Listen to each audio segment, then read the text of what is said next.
O parang step by step natin. Ang aorist, ganap. Alright? Tapos na, completed. Ang indicative, tiyak. Ayan, indicative mode yan.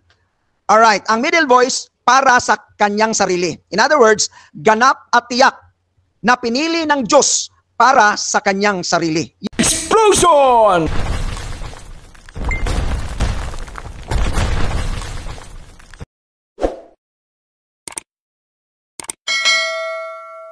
Okay, magandang gabi po sa lahat at sana ay nasa mabuti kayong kalagayan. Ngayong gabi po ay ating pagtutuunan ng pansin ang Greek etymology, syntax at saka grammar ng Ephesians 1:4 upang maintindihan po natin ng mabuti ang salita ng Diyos. Pero bago na yan lahat, nais ko pong ipanalangin ang bawat isa at sana ay the Lord will bless us tonight. Let us pray. Lord, thank you so much for tonight that you have given us another time to study your word, Panginoon, and we pray that you will continue to strengthen us with your word, that in this platform, we can declare the purity of your word, and even, Lord, that we can reconcile the things, oh God, even if it is impossible, but I know time will come that it will come to us that we will unite in faith according to the purpose of the pastors and teachers, to unite in the faith. Lord, we pray na kahit sa mga pagkukulang namin sa inyo, Panginoon, sana maintindihan namin ang iyong salita, and we ask the Holy Spirit to guide us and to illumine our minds. And we pray for our brothers and sisters, our co-Filipino citizens, around the Philippines, yung mga nasalanta, Panginoon, we pray that you will provide their needs at bigyan niyo po sila, Panginoon, ng blessing sa kanilang mga pangangailangan.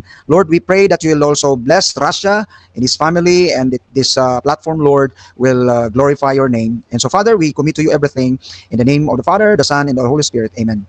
All right, so let's talk about Ephesians chapter 1 verse 4. According to the scripture, even as he chose us in him before the foundation of the world, that we should be holy and without blemish before him in love. Now, meron lang po akong i-share sa inyo, mga kapatid, itong gift of Christ to the church, kasi as a believer, no, of Christ's body, naniniwala po ako sa salita ng Panginoon. In Ephesians 4:11, ang sabi po sa salita ng Diyos, and Jesus gave some to be apostles, and some prophets, and some evangelists, and some pastors and teachers.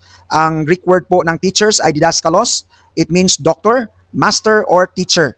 So, binigay po ng Panginoon ang pastors and teachers, mga doctor, scholars, mga master in language, at mga teachers. And I do believe na ako'y isang estudyante pa lamang po sa Greek, no?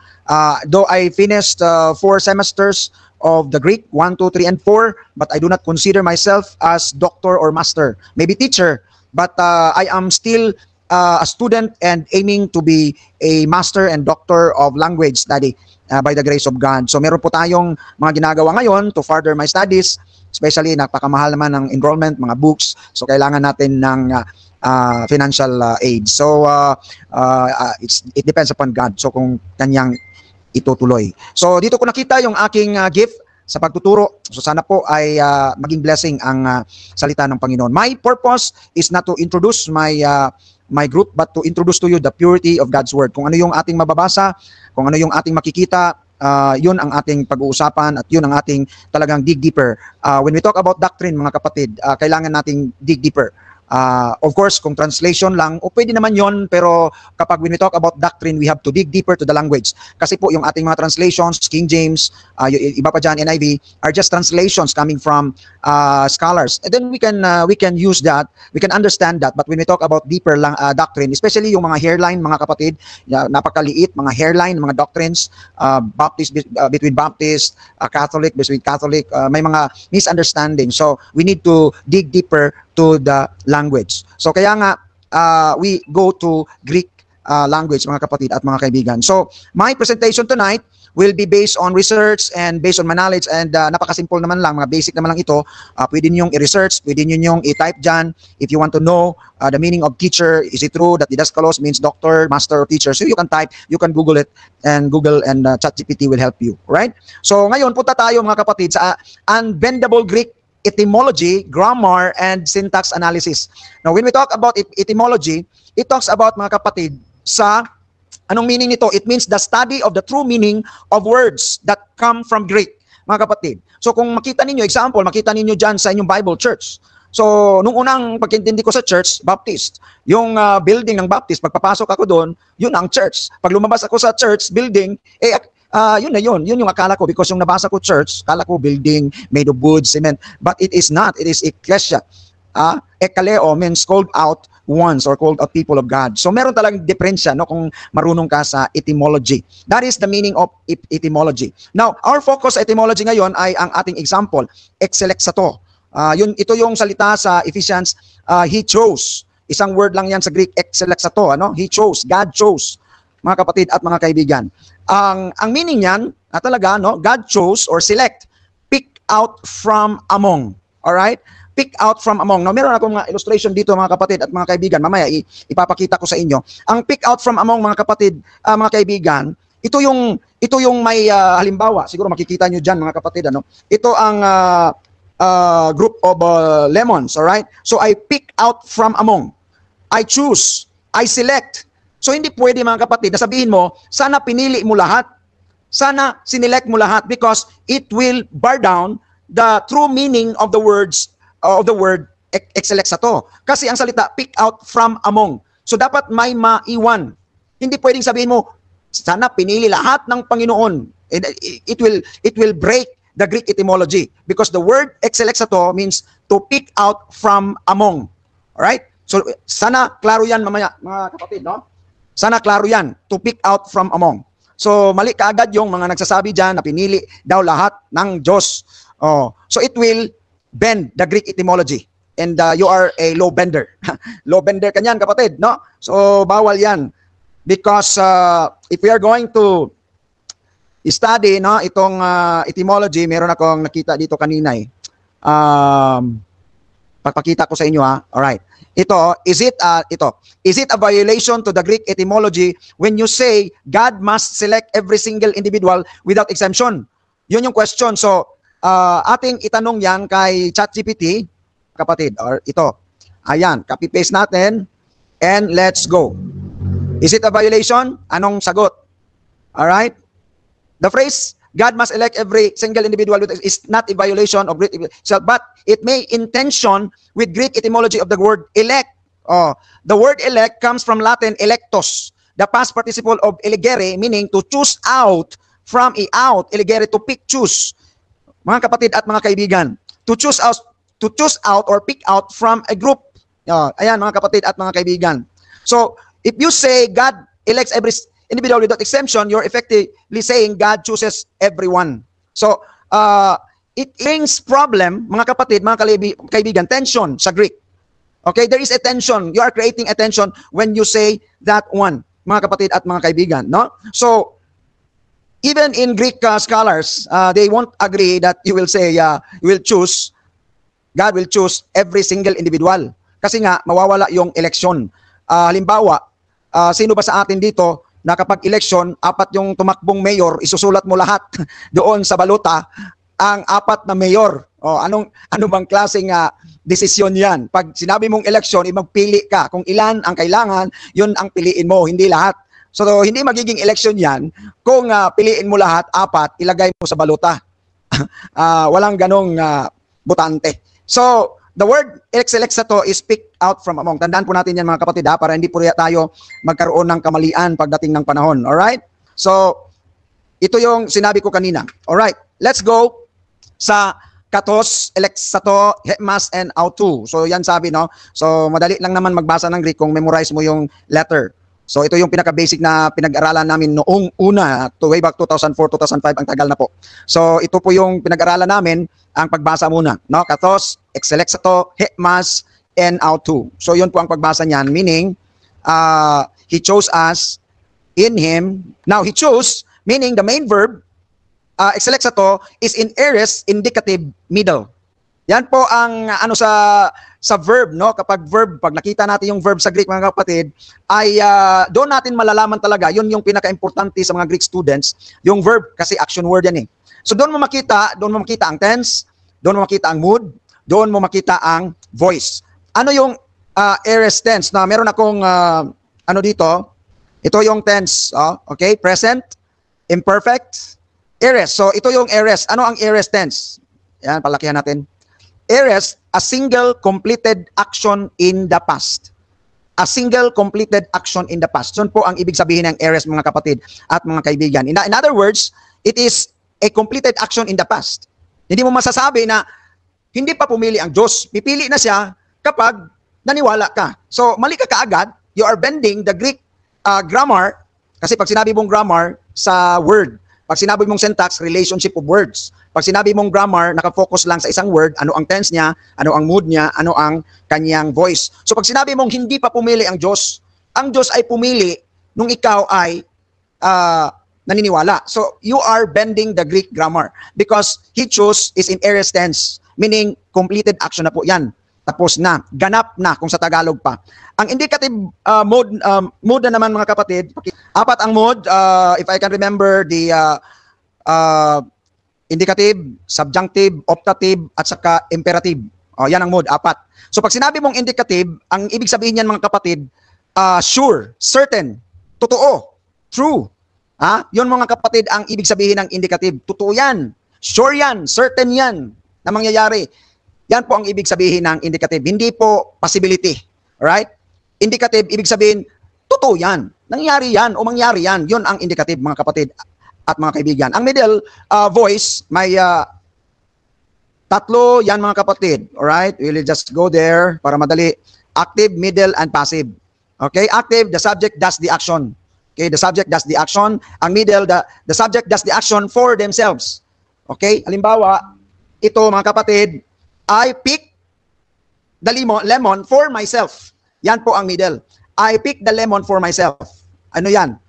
Middle. So dyan, mga kapatid, makuha mo ka na kaagad yung purpose, yung motive ng Panginoon of choosing for Himself. Okay? Ang active,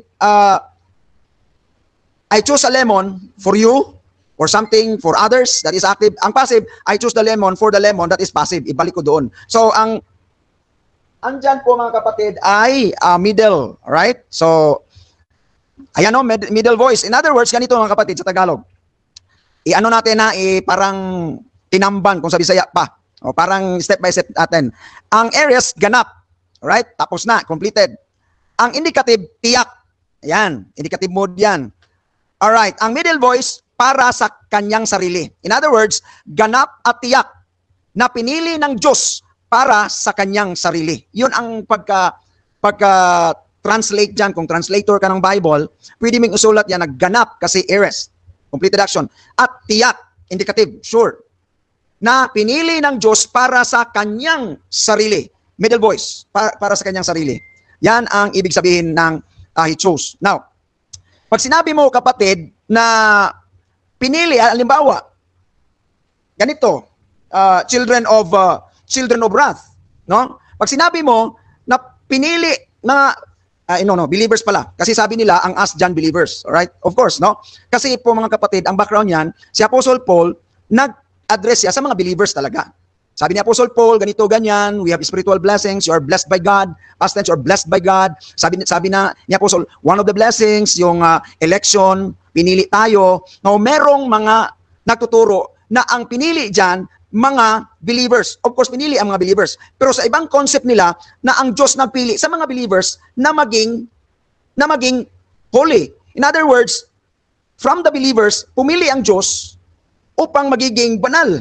Ibig sabihin, kung yan ang mangyari, may mga believers pala na pinili na hindi magiging banal. Because the etymology says, from among, dapat may maiwan. Hindi lahat.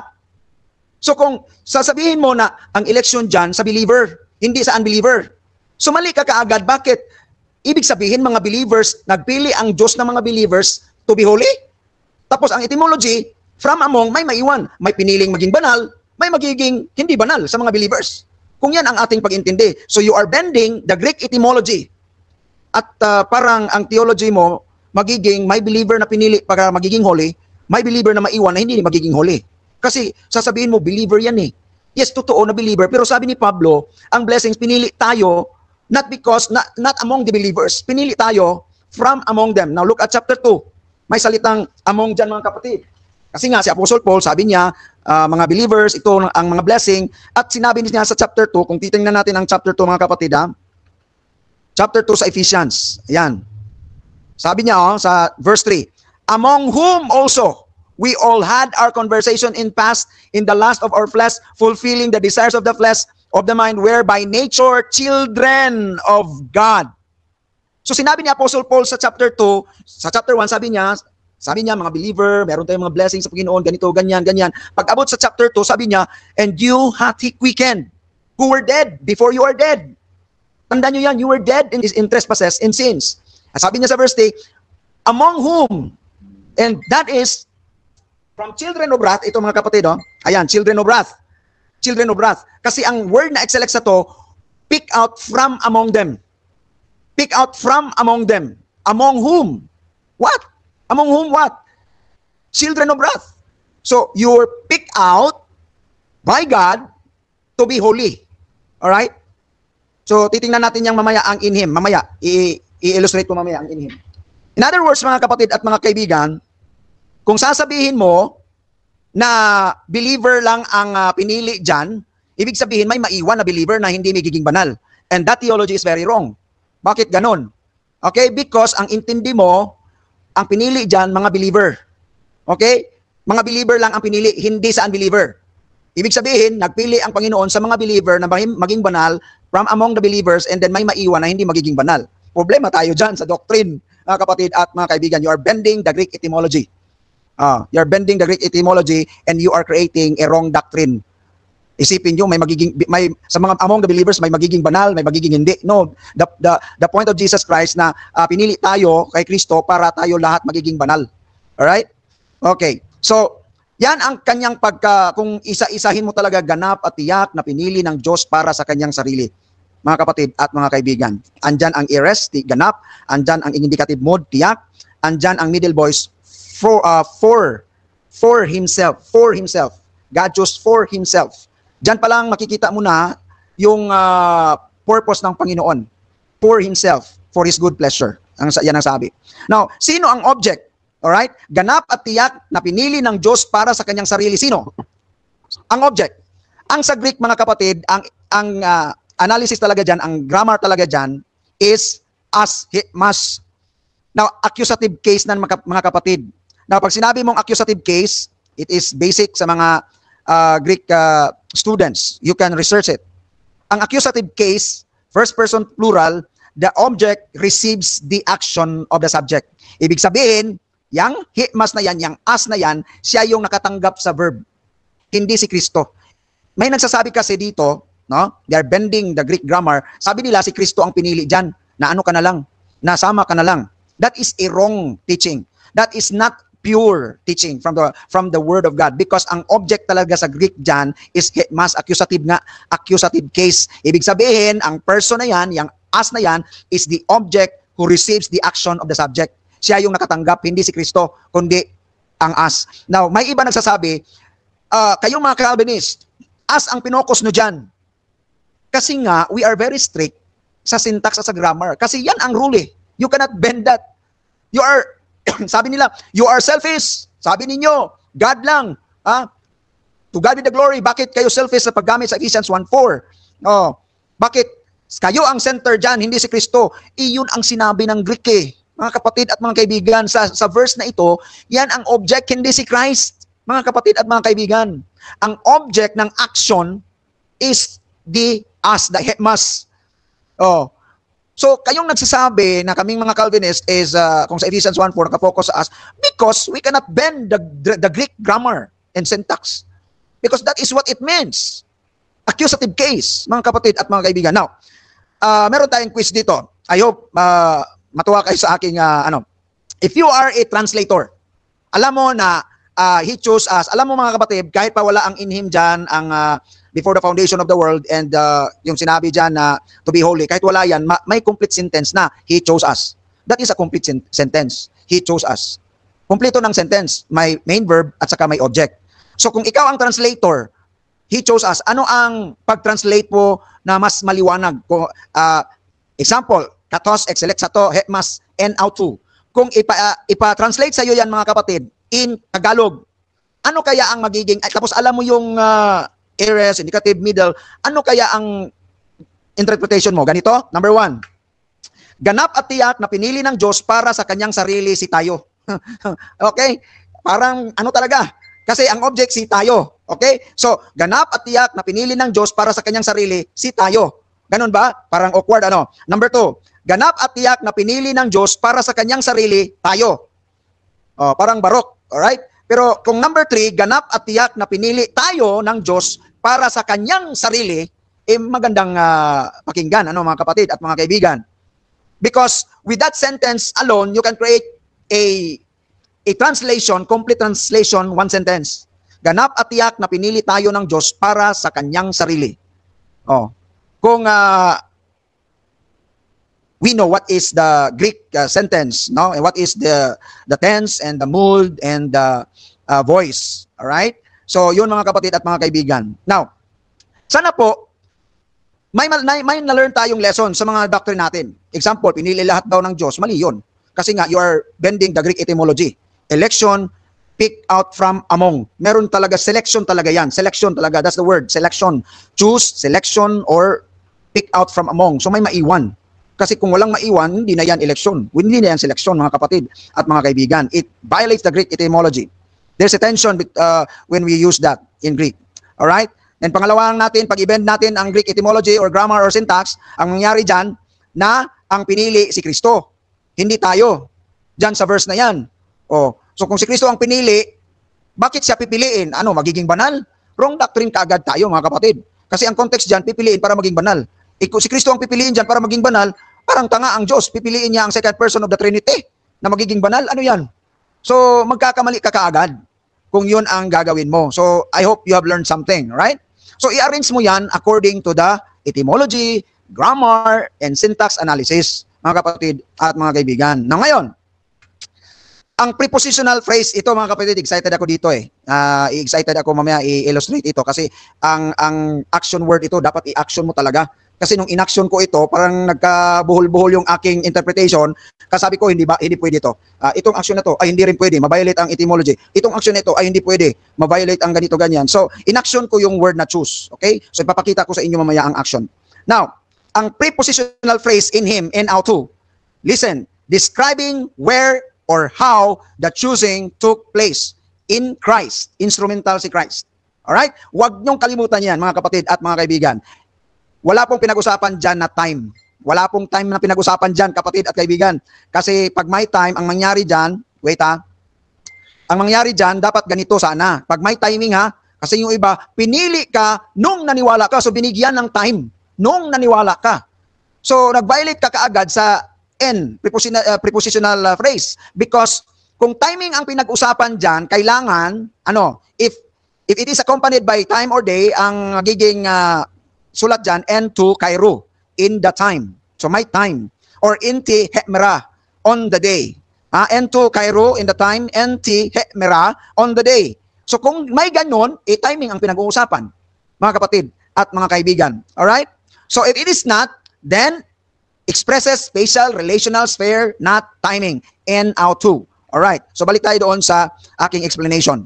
So ang prepositional phrase dyan, mga kapatid, it doesn't talk about time. So kung may doktrina ka na nagsasabi, pinili tayo ng Diyos noong naniwala ka, mali ka kaagad. Pinili ka ng Diyos noong makita ng Diyos na naniwala ka for knowledge. Kaya nagkakamali si Arminio, sabi ng mga Calvinists, follower ni Calvin, oy, mali. Bakit ganun? Kasi nga, walang timing ang sinabi dyan. Where and how the choosing took place in Christ. In other words, ito mga kapatid, remember this. The action choose is inseparable with the prepositional phrase in Christ. Ibig sabihin, kung ito si Kristo, okay, kung ito si Kristo, ito yung action ko, sabay ang action ko at si Kristo. Okay? Hindi po si Kristo ang pinili, pero ang action ng pagpili ko at si Kristo, inseparable yan. Inseparable. So, I hope nakuha ninyo yung aking illustration. So, the action of choosing, yung action ko ng pagpili, si Kristo kasabayan. Bawa, si Kristo to. Alright? Tapos ito yung action ko, pili ako. Kasabay si Kristo. Inseparable. Okay? Hindi si Kristo ang pinili. Kasi nga, in Him, the action choose is inseparable with the prepositional phrase. Siya yung nag-describe where and how the choosing took place in Christ. Alright? So sabay siya sa aking action. Sabay si Kristo sa action. Kung ako ang Diyos, I choose, pero sabay ko si Kristo. I choose, sabay ko si Kristo. So hindi nasisira yung action at saka si Christ. Ang choose at saka ang in Him. Right? I hope you remember that. Kasi illustrate natin yan mamaya. Alright. The unbendable Greek etymology, grammar, and syntax analysis. Ganito, main clause, God, subject, not chosen, verb, as, object, in Him, prepositional phrase. Temporal clause, before the foundation of the world. Natapos na yan, before pa sa foundation of the world, makita natin yan mamaya. And then, ang purpose clause, that we should be holy and without blame before Him in love. Kaya hindi pwedeng si Kristo ang pinili dyan, kasi nga, ang temporal clause, ang purpose clause ay that we should be holy. Maging holy si Jesus Christ, na holy naman siya. So mali talaga yung pagtuturo ng iba dyan na nagsasabi si Kristo ang pinili. Pinili para maging holy? Sa context, nako, patay kayo dyan mga kapatid, mga kaibigan. Blasphemy yan. Pinili ng Ama ang kanyang anak, the second person of the Trinity, magiging holy. Patay. So magkakamali tayo dyan. What will happen if you focus on object and prepositional phrase? Ito, pagtuunan nyo pansin. Grammatically and syntactically, you get a complex object phrase, COB, that specifies who is chosen. Sino ba talagang pinili? And the sphere or realm in which the choosing occurs. Magkakaroon ng timing dyan mga kapatid. Ito yung theological error. Christ was chosen and you are just included. Implication, nonsense ang Panginoon. Kaya sabi ko kanina kung si Kristo ang pinili, nonsense ang Panginoon. Pinili lang second person of the Trinity, magiging holy. Ano yan? So sa verse na yan, hindi mo pwede yan. Theological error talaga yan. And then, theological error, yung si Arminius. The choosing occurs when you are in Christ. The choosing, ang pagpili, nangyari nung ikaw ay naniwala kay Kristo. So naglagay ka ng time. Walang time dyan. You are violating the Greek syntax and grammar. Walang time yan. Spare yan, where, and how. Now, alright. Sa aking libro, page 555, ang meaning ng yan ng aorist, mga kapatid, sa aspect, sa aspect and time. Sinulat ni Daniel Wallace. I have a book of that, basic grammar, mga kapatid, na libro. So mabili nyo lang yan sa online, 3,900. Mahal-mahal, konti. So, ito yung sa aorist. Pag sinabi mong aorist, pag sinabi mong ganyan, mga kapatid, ang pinag-usapan dyan, ang aspect, snapshot. Ano yung snapshot? Picture. Snapshot. The aorist tense presents an occurrence in summary. Viewed as a whole from the outside. Listen to that, viewed as a whole from the outside. Alright? Dapat maintindihan nyo ang aorist, ang aspect niya, snapshot. Okay? Snapshot. Alright. So, kung titingnan nyo yung picture ko sa kabila, ang snapshot dyan sa Ephesians 4, halimbawa, ako ang Diyos, si Christ, hawak ko, tapos ang naka-snapshot in Christ na, yung lemon na kay Christ na. Halimbawa, so yun yung snapshot Tsaka to be holy. Yun yung papunta pa sa to be holy. So ang snapshot lang talaga dyan na makikita mo na ang lemon na kay Christ, in Christ na, kung si Kristo yung So lalabas tayo dyan. Stop ko munang sharing, tapos sana makita nyo yung aking illustration as a whole. Stop ko yung sharing. Alright. Brother Asya, kita mo as a whole yung camera ko? Alright. So ganito. Ganito, mag-illustrate ako mga kapatid at mga kaibigan. Sana makita nyo yan sa, wait. Alright. Halimbawa, ito yung children of wrath. Kasi para hindi ko ma-violate yung etymology, dapat choose from among whom? From the children of wrath. Right? Choose from among whom? From the children of wrath. Pumili ang Diyos from the children of wrath. Among whom you are, blah, blah, blah, in chapter 2. So, God chose us from among whom? Ganyan. Pero, okay. Sana nakita nyo mga kapatid. Alright? Ito yung children of wrath. Para hindi ko ma-violate ang Greek syntax, ang action at saka si Jesus Christ, sabay. Alright? Action. And then, Jesus Christ, in Christ, pag in Christ, choose, ganon. Alright? Kasi instrument si Christ Instrument si Christ. Tapos, to be holy na kaagad, mga kapatid. Ito. To be holy. Yan. Okay. Ganyan mga kapatid, para wala akong ma-violate na syntax doon mga kapatid. Kasi kapag ganito mo, right, believer. Ayan, believer yan. Ayan, believer. Tapos, God chose, ito si Christ. Halimbawa, paano to? God chose, ganun, in Christ, mali ka. Okay? God chose to be in Christ, mali yun. Wala yun sa Greek syntax. Right? So, lahat ng sasasabi na God chose, mga kapwa ko Baptist, mga Calvinist, God chose, tapos ilagay niya kay Christ, to be in Christ. Ganyan. Ayan. Mali yun. Walang to be dyan na sinabi. Kasi nga, ang action na pag-choose at saka si Jesus Christ, inseparable yan. So, ang nakita ko na talagang ma-perfect mo na ma-illustrate o wala kang masagasaang syntax, God choose instrument si Jesus Christ, ayan, tapos in Christ ka. Kasi nga ganun. Parang na-illustrate ko yung timba, yung kumuha ka ng tubig, draw. You draw from the water, tapos merong timba bang tawag dun sa Tagalog. Tapos ano mo sa tubig, and then you draw a water using the timba. So Jesus Christ is the timba, and then pag draw ganon, and then sa water, hila pataas, mga kapatid at mga kaibigan. At saka itong to be holy, talagang ganon yan. To be holy in Christ. So wala akong na-violate dyan sa Greek. Kahit ano pa, wala akong na-violate dyan.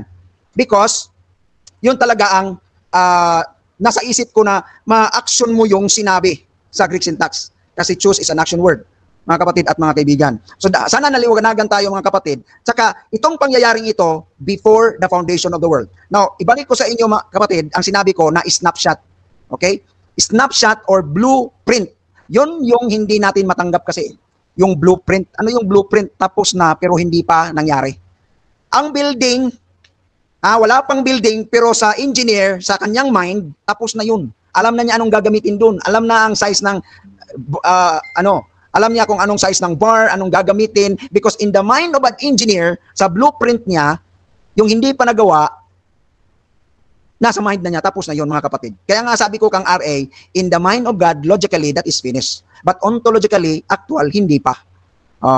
Yun yung sabi ko sa kanya. Kasi hindi niya gets yung aorist tense na snapshot yun. Snapshot. Alright? So, dyan nagtatapos, hindi tayo makaabot sa 5, maybe next Sunday, we will talk about verse 5.